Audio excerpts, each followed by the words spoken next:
Вот, смотрите, ребята, пришел стиль снимать. Смотрите, как тут все обмерзло. Смотрите, что по реке плывет просто снежная каша. На улице идет снег. Сейчас -3 и ветер. Погодка, конечно, прикольная.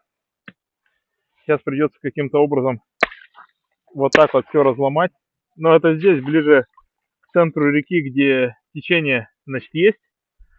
Лед достаточно тоненький, а ближе к берегу там мотаться сейчас будет. Сейчас буду все это ломать. Не знаю даже. В одной руке телефон я не буду так снимать. Попробую вначале просто все сломать, и там уже посмотрите. Я палку сломал.